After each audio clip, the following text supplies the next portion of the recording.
Apparently, Bible study in public schools was just the beginning. This week, Iowa House Republicans passed a bill that would let school districts opt to have chaplains providing religious guidance in the school. It's 2025. School districts are crying out for more funding to educate kids, but yeah, that's the way to improve math scores. I'm Zachary Oren-Smith. I write about politics for Iowa Starting Line. Let's start with what the bill does. It allows public schools to hire or bring in volunteer chaplains to provide support services and programs for students. While the bill does include language that schools can't force students to use these chaplain services, there's a glaring absence of other protections you might expect. There's no requirement for parental consent before kids meet with chaplains, no mandatory background checks or specialized training, no certification from Iowa's Education Board. There's no explicit prohibition on evangelizing or proselytizing students in the classroom. This opens the door for religious figures to have unfettered access to children in public schools. Let that sink in. Iowa Republicans made an interesting argument for why this was necessary. Here's Republican Representative Dyken. Congress shall make no law respecting an establishment of religion.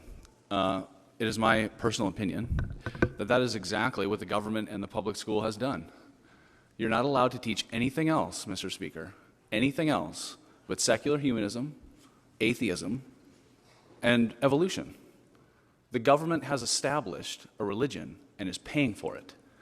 The irony behind the no's on this bill, the critique of separation of church and state, is that we are continuing to pay for one established religion right now. So science and math education is some sort of secular religion, and we need actual religion, though parents don't get a say in which one, to balance it out. If your head's spinning, you're not alone. Let's talk about what this would actually look like in practice. Imagine being a 12-year-old student in a small Iowa town where the local school board decides to bring in a chaplain from the dominant faith in that community. But you're a member of a minority religion, or maybe you have no religion at all. How comfortable are you in that environment? Despite claims about protecting youth, this bill seems more focused on testing the boundaries of religious influence in public education than addressing any actual student needs. This legislation isn't just strange, it's a potential minefield of constitutional challenges, student welfare concerns, and community divisions. At a time when schools are struggling with teacher shortages, mental health crises, lower math scores, lower science scores, and an ongoing academic recovery post-pandemic,